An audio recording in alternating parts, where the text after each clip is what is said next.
Some terrible news. Billionaire progressive activist George Soros is on a mission to bring down President Donald Trump and destroy the United States.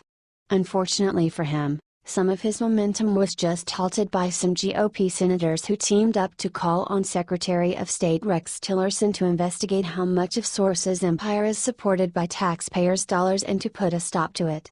Fox News reported that this request was made in a letter to Tillerson that was signed by Republicans who suspect agencies like the United States Agency for International Development of having ties to Soros and Soros-funded entities, and supporting the influencing of foreign elections. Senator Mike Lee, RUT, explained that there have been a number of foreign officials report interference in their recent elections. This includes reports of diplomats playing political favorites, U.S. aid funds supporting extreme and sometimes violent political activists, and the U.S. government working to marginalize the moderates and conservatives in leadership roles, Lee said.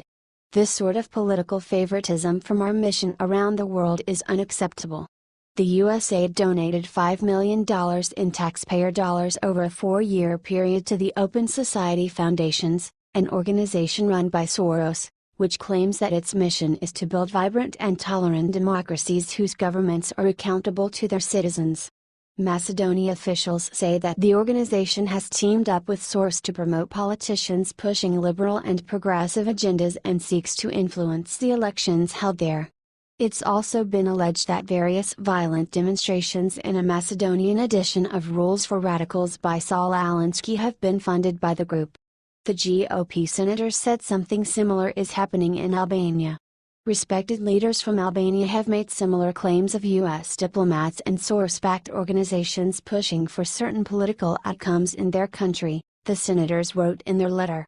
The destabilizing effects of such actions in a NATO country are clear and the threat of further escalation imminent as Albania anticipates parliamentary elections later this year.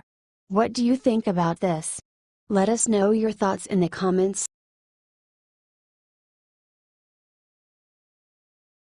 Morgan Freeman goes OFF on CNN race baiter Don Lemon, watch his reaction.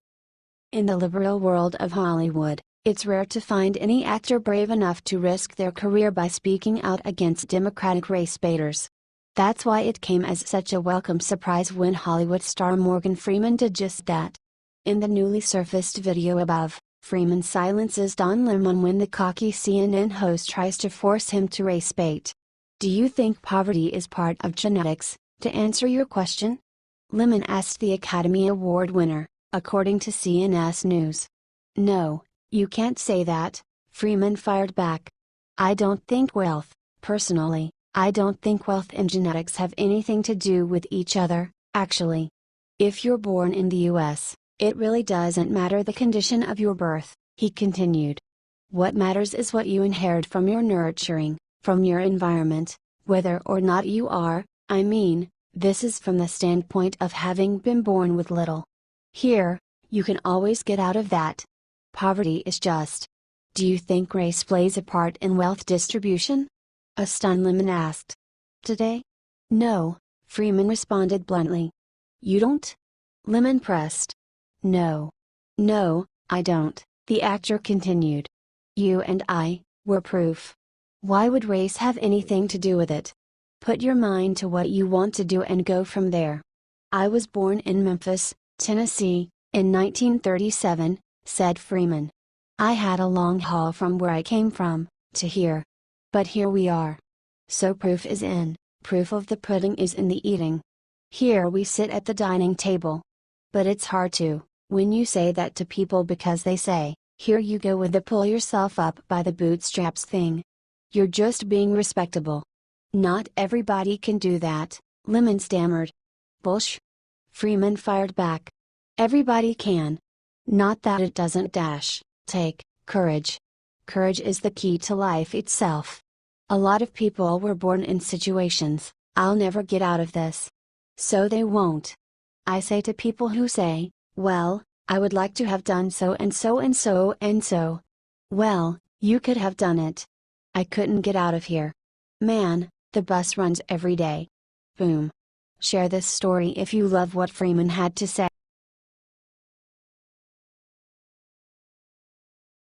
It finally happened. Fox gets the nightmare news they've been fearing.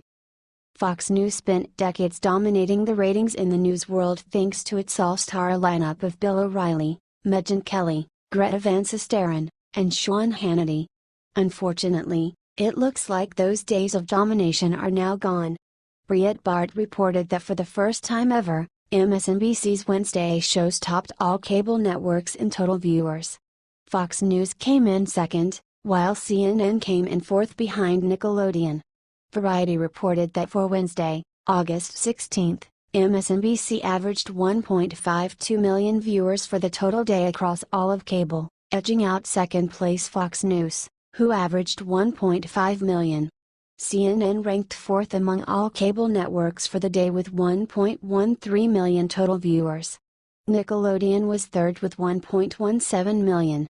In primetime, MSNBC was also first in total viewers among the cable news networks with 2.61 million viewers, Variety continued. Fox News was second with 2.4 million. CNN was third with 1.59 million. In the key demo for primetime, MSNBC was first with 613,000. Fox News narrowly outpaced CNN for second place with 560,000. With CNN averaging 557,000. Across all of broadcast in primetime, Wednesday's episodes of The Rachel Maddow Show and The Last Word with Lawrence O'Donnell were among the top 10 shows of the night in total viewers, with Maddow averaging 3.25 million viewers at 9 p.m. and O'Donnell averaging 2.54 million at 10, it added. They were both the highest rated and most watched cable news programs in their respective time slots, with Maddow also nabbing 778,000 viewers in the key demo and O'Donnell nabbing 597,000.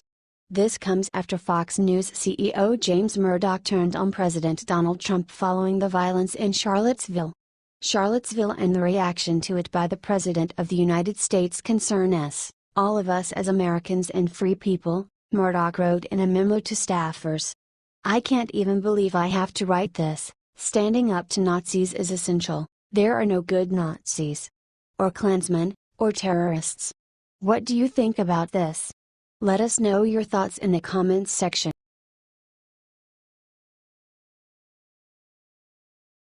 Trump to melt down huge Hillary shrine, monument destroying libs are furious. Back in 1999, a plaque was placed in the White House to honor Hillary Clinton for all her worldwide contributions. This shrine to Clinton was prominently displayed until George W. Bush took office, at which time he hid it from public view. Freedom Daily reported that when Barack Obama came to power, he brought back out the enormous 800-pound bronze plaque that is 9 feet tall by 6 feet wide. He had it installed on a marble wall in the lobby of the U.S. Agency for International Development in the Reagan Building. Now, however, rumor has it that Trump is about to do away with the shrine to Clinton once and for all. Insiders say that Trump is seriously considering taking the plaque down as soon as possible. The plaque is full of over-the-top engravings, including a glowing quote from former U.S. Aid Administrator J. Brian Atwood, who said, "May all who pass through these portals recognize the invaluable contribution to worldwide development made by the First Lady of the United States, Hillary Rodham Clinton." This comes after Newsmax reported that a Clinton attorney has confirmed that the Department of Justice's investigation into Clinton's mishandling of classified material on her private email system while she was Secretary of State has been reopened. The attorney added that the DOJ is considering offering Clinton a plea bargain if she agrees to plead guilty and admit that she broke the law. A high-ranking Justice Department official reportedly offered the plea bargain to Clinton's lawyer last month. The DOJ prosecutor reportedly told Clinton's lawyer that despite the fact that former FBI Director James Comey decided not to charge her last July, the DOJ has since re-examined the case and found ample evidence that would result in Clinton being prosecuted on numerous counts. Share this story if you think Clinton should be locked.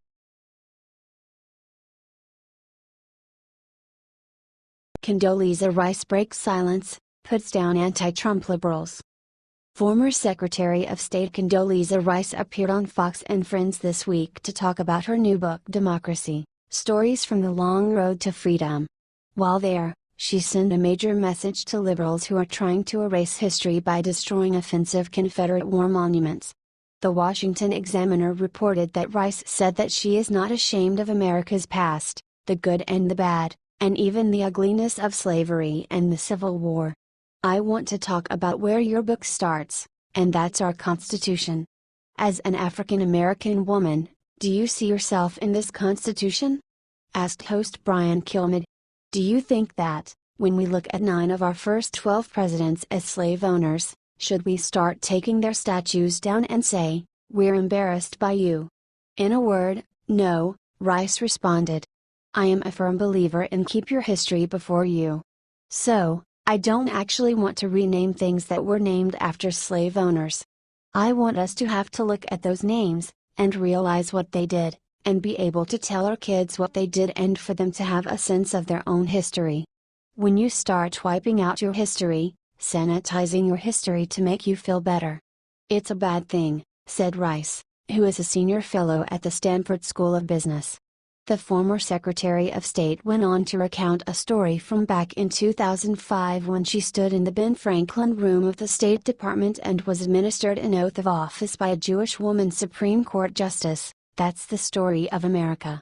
George Washington, Thomas Jefferson, and other slave owners were people of their times, she said. What we should celebrate is that from the Jeffersons and the Washingtons as slave owners. Look at where we are now. Share this story if you agree with Condoleezza Rice.